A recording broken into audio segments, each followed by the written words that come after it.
Hey everyone, Brad Thorpe from Isophit. Welcome to another edition of Isophit Q&A. So today's question is, can Isophit reduce the risk of running-related injuries? The simple answer is yes. Now understand that this is a very, very multifaceted, complex question because injuries can arise from anything from poor footwear to undulating sort of ground surfaces and terrains to unstable running surfaces, all the way through to just poor training and basically progressive overload in running.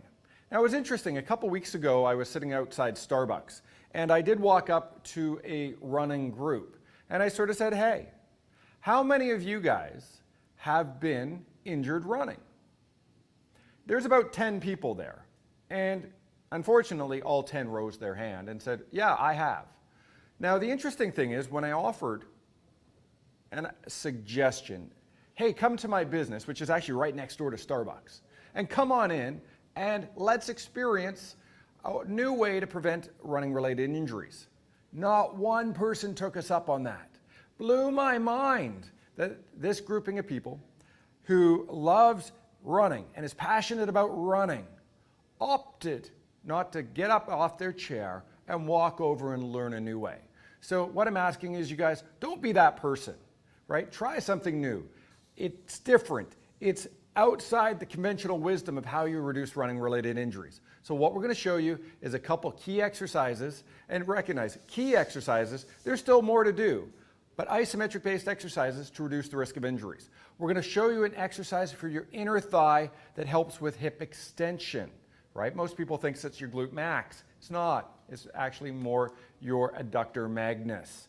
And adductor longus, and also your gracilis. 3 muscles you might not know the names of. So what we're going to do is we're going to show you how to target those tissues, as well as a muscle called your tibialis posterior. And what that does, that forms the arch of your foot, helps with propulsion, helps with that basically that morphing into that newfound terrain. So come with me.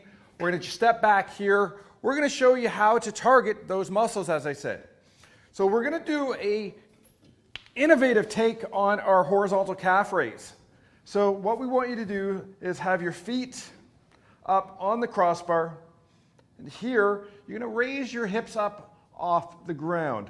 Now what I want you to do is internally rotate your knees. Right? So you're turning your knees in, and your knees don't really internally rotate. It's actually more coming from your hips. But you're trying to turn your knees together and press down at the same time.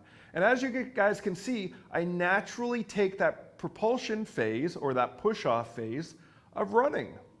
Right? I'm working the muscles of your foot.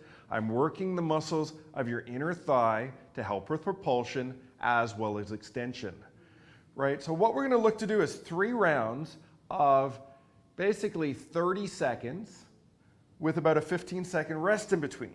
So that's one way we can target those inner thigh muscles, like all down through here, to help with that sort of propulsion phase of running. Because when we run, that final expression of toe off requires internal rotation and then extension.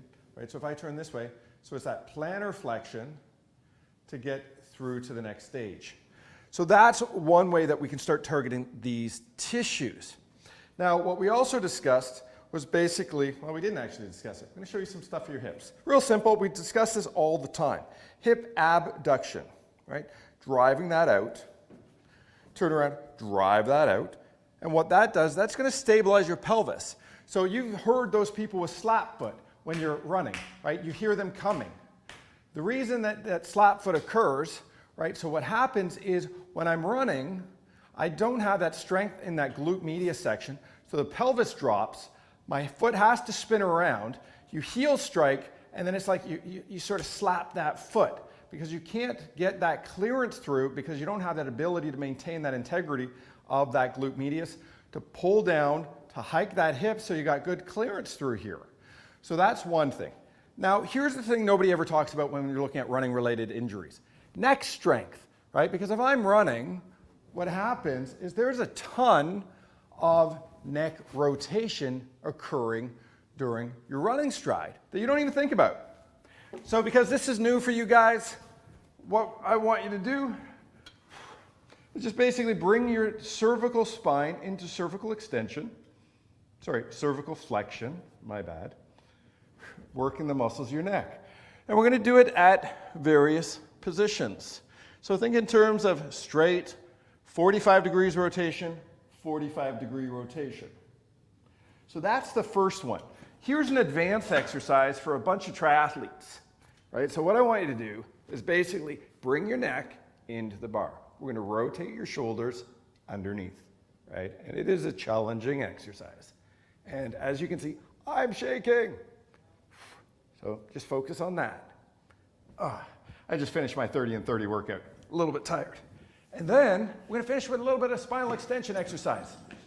Sitting up nice and tall, just work on extension. Because most people, when they're running, they love running. They don't prepare for running. And that's one of the reasons that they all end up injured. And it's to the tune of 54 million people end up injured running. Because it's about 9 out of every 10 people. And there's 60 million runners running in the United States. So keep running, keep going. Just focus on preparation, how you prepare for running.